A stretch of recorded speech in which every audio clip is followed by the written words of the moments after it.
Isipin mo to saglit. Kung bukas na bukas ay bigla kang mawala sa posisyon mo ngayon o kaya sa trabaho mo, ano ang mangyayari? Guguho ba yung buong team mo dahil lahat ng proseso nakadepende sa'yo? Oo, yung tipong walang makagalaw kapag wala ka. Mismo. O magpapatuloy ba yung misyon na parang walang nangyari kasi nakapagtaguyod ka ng mga bagong leader na handang sumalo? Ang bigat na tanong yan Nakaka-intimidate. Sobra. At yan mismo yung pinakasentro ng malalimang pagsusuri natin ngayon. Susuriin natin yung mga notes mula sa dokumentong Building Leaders Who Build Leaders ni Chris R. Villasis. At hindi lang ito basta teorya. Ang daming magagandang materials dito. May mga nakapukaw na tanong, reflective exercises, tapos may mga practical na to-do lists pa. Oo nga, kumpleto siya. May kasama pa nga ang isang napakagandang litrato Yung palikulikong kalsada sa gitna ng lunting kagubatan. Babalikan natin yan mamaya kasi ang ganda ng meaning nun. Excited na akong himayin yan kasi yung mismong layunin ng diskusyon natin ngayon ay baguhin kung paano mo tinitingnan ang success bilang leader. Correct. Kasi kadalasan kapag sinabing magaling na leader, parang ang naiisip agad natin, siya yung pinakamabilis kumilos, yung laging may sagot sa meeting. Yung bida, palagi. Oo, yung tipong nagbubuhat ng buong kumpanya. Pero ayon sa binabasa natin, kailangan nating i-shift yung mindset na yon. May tinatawag siyang paradigma ng pagpaparami. Multiplication versus addition. Ayan, eksakto. Paano ba nagkakaiba tong dalawa sa totoong buhay? Parang ang simple pakinggan add tapos multiply. Oo, pero sa practice malaki ang gap. Kapag sinabi nating addition, ito yung natural na hilig natin kapag nasa posisyon tayo. Nakataon to sa paggawa ng mas maraming tasks. Yung ikaw mismo ang gumagawa. Ikaw mismo, o kaya nag-iipon ka lang ng mas maraming followers. Kapag addition ng mindset mo, parang ikaw lagi ang tagapagligtas. Kapag may problema, ikaw yung nagsosolve. Yung tinatawag nilang hero syndrome. Totoo yan. At nakaka-addict yun, di ba? May instant gratification kasi. Ramdam mo agad na kailangan ka ng mga tao. Oo nga parang feeling mo ang galing-galing mo kasi hindi nila kaya kapag wala ka. Mismo. Pero hindi naman palaging dahil sa yabang, kaya natin to ginagawa. Madalas, pinipili natin ang addition kasi mas mabilis Totoo, kung ikaw gagawa tapos agad. Pero yung multiplication, ibang usapan yan. Dito, tinitignan mo yung pamumuno bilang isang stewardship o pangangasiwa, hindi status symbol. Parang pinagkakatiwala lang sa'yo. Tama. Inilalaan mo sa diyang yung oras at enerhiya mo para turuan at hubugin ang ibang tao. Tinuturuan mo silang mamuno para sila na ang gagawa. Habang nagbabasa ako nito, may naisip agad akong analogy. Parang pagkakaiba to ng pagbili lang ng mangga sa palengke kumpara sa pagtatanim ng sarili mong puno ng mangga. Uy, ang ganda niyan. Paano mo nasabi? Kasi kung addition yan, bibili ka lang sa palengke. Mabilis, makakain mo agad yung mangga ngayon. Instant results. Mismo. Pero kapag multiplication, magtatanim ka ng buto, 'di ba? Aalagaan mo, didiligan mo, matagal siya, nakapagod, at madalas maraming taon ang lilipas na walang napapansin sa ginagawa mo. Kasi nasa ilalim pa ng lupa yung ugat. Eksakto. Pero balang araw, yung puno na mismo ang magbibigay ng prutas kahit tulog ka o kahit wala ka na. Ang galing ng imahe na yan kasi ipinapakita niyan yung limitasyon ng kapasidad natin. Kung ikaw lang ng ikaw ang bibili sa palengke, limitado lang sa 2 kamay mo yung madadala mong prutas Hanggang doon ka lang talaga. Oo, at limitado ka sa 24 na oras sa isang araw. Pero kung may mga puno ka, o sa konteksto natin may mga nahubog kang leader, nagiging exponential yung kapasidad ng buong organisasyon. Pero, teka lang, mag-pushback ako ng konti Maging totoo tayo. Sige, ano yun? Bilang isang taong nasa gitna ng napakaraming deadlines, sunod-sunod na Zoom meetings araw-araw, tapos may mga kliyenteng nagwawala na, aaminin ko, ang hirap piliin mong multiplication. Oo, kasi kailangan mo ng result ngayon Mismo, kung nagugutom na yung team ko ngayon, bakit ko sila paghihintayin sa puno ng mangga? Di ba minsan mas practical na ako na lang ang gumawa kaysa mag-train pa ako ng taong magkakaamali pa? Yung iisipin mo pa lang natuturuan mo sila, nakakapagod na. Tapos, sa huli, ako rin naman ang uulit at mag-aayos nung mali nila.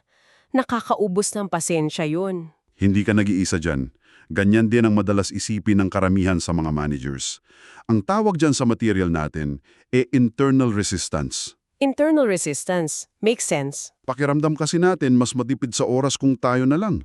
At sa totoo lang, in the short term, totoo yun. Mabilis talaga kung ikaw na. Oh, hindi ba? Pero ang tanong kasi dito, sustainable ba yan? Kung palagi na lang ikaw ang nag-aayos ng gusot, anong mangyayari sa'yo makalipas ang 6 na buwan o 1 taon? Burnout. Matinding burnout ang abot ko niyan. Eksakto. Yung pinaka-psychology kung bakit natin kailangan tisiin yung initial na bagal ng pagtuturo ay dahil nag-i-invest ka sa future capacity. Future capacity. Kumbaga nagbabayad ka na yon. Oo, magkakamali yung tinuturuan mo, mas matagal yung proseso ngayon. Pero yung oras na ini-invest mo sa kanya ngayon, bawi mo yan ng 10 beses sa hinaharap kapag kaya na niyang patakbuhin yung proyekto ng mag-isa. So, ibig sabihin, yung inis na nararamdaman mo kapag nagkakamali sila, kailangan mong tanggapin bilang tuition fee para sa paglago nila. Ang galing ng tuition fee. Oo, ganun na nga. Ngayon, kung naiintindihan na natin na mas mahalaga yung pagpaparami kaysa sa pagiging mabilis, may malaking tanong na naman akong naiisip. Ano naman to? Paano kung yung nagpaparaming leader, sabihin na natin, toxic? Ouch! Ang bigat niyan. Kasi 'di ba, kung ano yung tinatanim mo, yun din ang tutubo. Kung mayabang yung leader, mayabang na leader din ang ipoproduce niya. Tama. Not give what you do not have. Correct. Kaya may inilatag si Chris na tinatawag na faithfulness audit. Wait lang. Medyo corporate and seryoso pakinggan yung faithfulness audit ah. Ano ba ang ino-audit dito? Yung mga performance reviews ba natin? Hindi, mas malalim pa sa KPI ito. Ang ino-audit dito ay yung katapatan mo sa mga maliliit, madilim at unnoticed na responsibilidad. Ah, yung mga behind the scenes? Oo. Ang hilig kasi natin maghanap ng entablado eh. Gusto natin yung malalaking projects na palakpakan tayo. Siyempre, doon tayo napopromote eh. Totoo, pero ang tinatanong sa atin ng audit na to, maaasahan ka ba kapag walang nakatingin? Halimbawa, pagkatapos ng meeting, ikaw ba yung nagliligpit ng mga baso ng kape? O iniiwan mo lang kasi boss ka? Naku, guilty ang marami dyan. O kaya, kung nagkamali ka sa isang report, inaako mo ba yung sisi? Kahit pwede mo namang itago o isisi sa intern ninyo. Grabe yung reality check na yan. May nabasa rin ako sa material tungkol dyan yung servant leadership reality test. Oo, nakakapanindig balahibo yung tanong doon.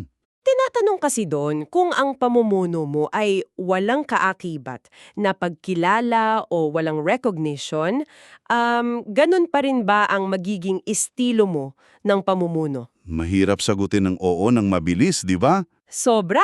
Ibig sabihin, kung 0 credit sa'yo yung successful project, gagawin mo pa rin ba ng buong husay para lang umangat yung team mo? Kasi kadalasan nakakabit yung ego natin sa posisyon eh. Bukod dyan, binigyan diin din sa binabasa natin yung integridad sa pagturo. Lalo na sa paggamit ng mga sources o kasulatan, di ba? Oo, lalo na yung kasulatan. May tendency kasi ang mga leader na pilipitin yung konteksto ng isang aral para lang maging tugma sa sarili nilang agenda. O para lang magmukha silang matalino at tama. Eksakto. Kapag ginagawa natin yon, hindi tayo nagpaparami ng leader, nagmamanipula tayo para lang masunod yung gusto natin. Pero paano natin may papaliwanag yung ibang kilalang leader? Yung ang galing-galing magsalita sa harap, ang talino, pero kapag sa private life, walang boundaries. Yung public face versus private reality. Oo, di ba madalas nakakatakas naman sila? Nakikita natin yun palagi sa news o sa kumpanya. Nakakatakas sa umpisa, oo, pero hindi yan pang matagalan. At may isang napakagandang quote dyan sa notes natin. Sabi niya, ang karakter ay hindi nabubuo sa panahon ng matinding pressure. Ito ay nabubunyag lamang. Wow! Hindi nabubuo kundi nabubunyag. Parang espongha yan. Kumbaga, kung ano yung sadyang inihigop ng espongha, noong nakababad pa siya maging marumi o malinis na tubig man yan, yon at yun din ang lalabas kapag piniga mo siya ng matindi. So kapag dumating yung Krisis, dun lalabas yung totoong kulay. Mismo. Kaya yung mga leader na magulo ang pribadong buhay, pagdating ng krisis sa kumpanya, lalabas at lalabas ang kawalan nila ng integridad. Kaya kailangan talaga ng systems of accountability habang wala pang pressure. Sige, pumasok tayo diyan sa sinasabi mong pressure. Kasi kung yung character ay lumalabas kapag pinipiga tayo, ano ba talaga ang pinakamalaking source ng pressure sa trabaho? Ano ba sa tingin mo? Para sa akin, at palagay ko maraming ang sasang-ayon, hindi naman nakaka-pressure yung Excel files o yung pag-abot ng quota eh. Oo, madaling matutunan yun. Ang totoong nakaka-pressure ay yung mga tao. Yung pag-navigate ng office politics, yung mga taong matigas ang ulo, at yung hindi maiiwasan na mga conflict sa office. Nako, dyan talaga nauubos yung lakas ng maraming leader. Kaya ipinapaalala sa atin ng notes natin yung kaibahan ng pamawahala ng gawain at pag-akay ng tao. Managing tasks versus leading people. Tama, madaling mag-manage ng tasks. Kapag nilagay mo sa spreadsheet, susunod yun eh. Ang tao, hindi. Siyempre, may emosyon, may bad days. May ego din. At para matuto tayong umakay ng tao, may inirekomenda siyang isang nakakagulat na practice. Tinawag niya itong relational depth exercise. Ito yung talagang napaisip ako habang nagbabasa eh. Bakit? Anong nakita mo doon? Kasi ang hamon ng exercise na to, makinig daw sa isang taong may pinagdadaanan sa loob ng 30 minuto. Pero ito yung catch, bawal kang sumingit. At bawal magbigay ng solusyon. Oo, puro tanong lang at pag-unawa. Bilang leader na sanay magbigay ng payo, parang napakahirap yata nito. Napakahirap talaga. Nakaprogramo kasi ang utak natin na kapag may nakitang problema, hahanapan agad ng sagot eh. Yung tipong nahihirapan ka sa quota, o sige, gawin mo tong step 1, 2, and 3. Ganyan tayo eh. Pero alam mo kung bakit napaka-epektibo ng 30-minutong pakikinig na yon? Bakit? Psychologically, kapag hindi nararamdaman ng tao na naiintindihan mo siya, nagkakaroon siya ng depensa. Naka-on yung fight or flight response niya. Kaya pala minsan kapag pinagsasabihan mo, lalong lumalaban o nagdadahilan. Correct. Pero kapag nakinig ka ng walang halong pag-judge, kumakalma yung isip niya. Nakakaramdam siya ng psychological safety. Wait, paano kung nagrereklamo yung empleyado? Tapos, alam mo naman na siya yung may kasalanan. Trabaho ko bilang boss na itama siya agad, di ba? Siyempre, kailangan itama. Pero yung timing ang mahalaga. Kasi naisip ko tuloy, parang pagpunta sa doktor to eh. Paanong sa doktor? Kunwari may sakit ako, tapos pumasok ako sa klinika. Tapos bago pa man ako makaupo, inabutan ako ng doktor ng reseta. Wow, ang bilis ha? Sasabihin niya, uminom ka niyan, gumana yan sa ibang pasyente. Aba, hindi ko iinumin yon. Magagalit ako dahil hindi naman lang ako kinapa o pinakinggan yung tibok ng puso ko. Sakto yung analogy na yan. At mapapansin mo minsan sa doktor, yung mismong pakikinig sa'yo, yung pagtatanong kung kailan pa sumakit, bahagi na yun ng pagpapagaling. Kasi pakiramdam mo, inaalagaan ka at naiintindihan ka. Ganyan din sa pamumuno, yung 30 minutes na yon hindi yung pag-aaksaya ng oras. Ito yung pagdadiagnose mo sa totoong ugat ng problema. Inaalis mo muna yung sarili mong biases. Tapos kapag handa ka nang magbigay ng reseta o ng payo sa huli, mas tatanggapin na niya yon ng maluwag. Kasi alam niya nakinig ka talaga sa kanya. Nakikita ko na kung paano to nakalink doon sa tinatawag nilang Conflict Transformation Lab. Ay, oo, maganda yung part na yan. Kasi kapag may conflict sa team, kunwari, 2 manager ang nag-aaway sa budget, kung hindi ka marunong makinig, paano mo aayusin yon? Madalas dyan, 3 lang ang ginagawa ng leader eh. Una, umiiwas.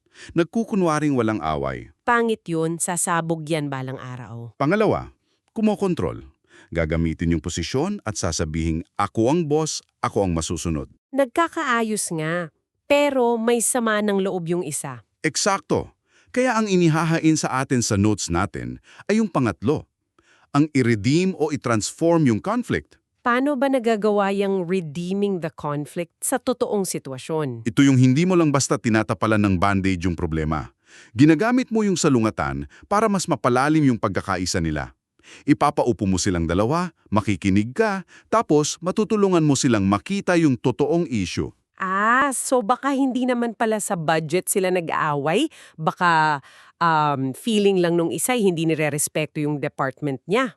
Mismo.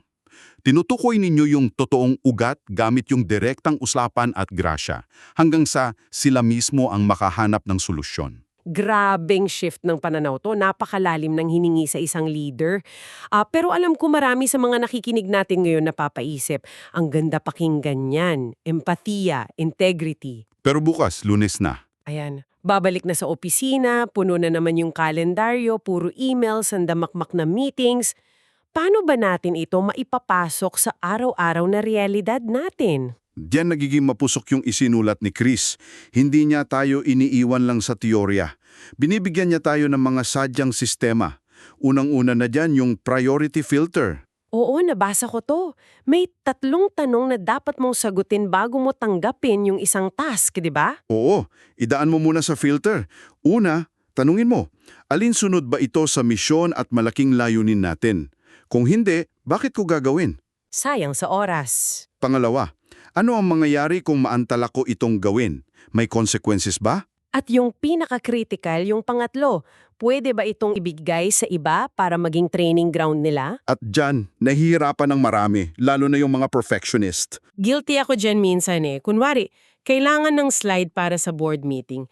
Kayang kong gawin yun in 30 minutes ng perfecto. Mabilis mo lang matatapos. Oo, pero kung idadaan ko sa filter na to, mas tama palang ibagay ko sa junior staff ko, kahit paabutin siya ng 2 araw at kailangan ko pang i-edit. Bakit? Anong nakukuha mo doon? Kasi sa susunod na buwan, siya na ang gagawa ng mabilis. Nakatipid na ako ng oras in the long run, nakabuo pa ako ng kakayahan niya. Boom! Yun mismo ang pag-invest sa future capacity.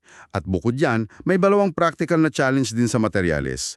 Yung 90-day application plan at yung 30-day multiplication challenge. Ano ba yung main goal ng mga plans na to? Ang layunin niyan ay sirain yung ugali nating magsabi ng, magme-mentor din ako kapag hindi na ako busy. Spoiler alert, hindi ka na mawawalan ng pagiging busy. Totoo yan.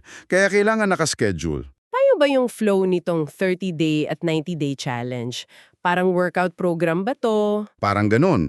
Sa 30-day challenge, sadyang ginagawa mong habit yung paglago. Araw-araw, spiritual at personal formation mo muna. Tapos, linggo-linggo, pipili ka ng sadyang taong ime-mentor mo. Kailangan intentional talaga. Oo. Tapos, sa dulo ng linggo, may reflection. Nakabuo ba ako ng mga leader ngayon o followers lang na sunod-sunuran? Yung 90-day plan naman, nagsiset ka ng milestones para unti-unti mong mabitawan yung mga responsibilidad. Habang pinag-uusapan natin yung unti-unting paglilipat, bigla kong naalala yung litrato na kasama sa notes natin. At na-realize ko, hindi siya basta decorative picture lang eh. Tinutukoy mo ba yung litrato ng kalsada sa gubat? Oo, yun nga. Para sa inyo na nakikinig na hindi nakikita yung picture, isipin ninyo ang isang makipot na kalsada, gawa sa asfalto, tapos may 2 dilaw na linya sa gitna. Typical na highway shot. Pero ang nakakakuha ng atensyon, napakapaliku-liku niya. Bumabagdas to sa gitna ng isang napakakapal at luntiyang kagubatan. Hindi mo makikita yung dulo dahil sa dami ng kurvada. May blind spots. Eksakto. Dito pumasok sa isip ko na yung paghubog ng tao hindi pala siya straight line. Hindi siya tuwid na highway na aapakan mo lang yung silinyador tapos mabilis kang makakarating. Napakagandang metafora niyan dahil asahan mo, marami talagang kurbada. Ang tawag dyan sa notes nangangailangan ng adaptive decision making. Kasi minsan may inaalagaan kang junior leader, di ba? Ininvestan mo ng oras, araw-araw, akala mo ready na ma-promote. Tapos ano nangyari? Biglang magpapasa ng resignation letter. Kasi lilipat pala ng ibang bansa. Nakakapanlumo yun, di ba? Parang bumangga ka sa isang liko na hindi mo nakita. At doon pumapasok yung tinatawag na resilience o katatagan. Kapag addition ng mindset mo, guguho ang team mo doon. Kasi nakaasa ka sa isang tao. Tama. Pero dahil tinanggap mo na ang pamumuno ay paliko-liko, asahan mong may mga aalis. Bahagi yan ng pagiging leader. Kaya kailangan mo ng succession plan para walang monopolyo ng kaalaman.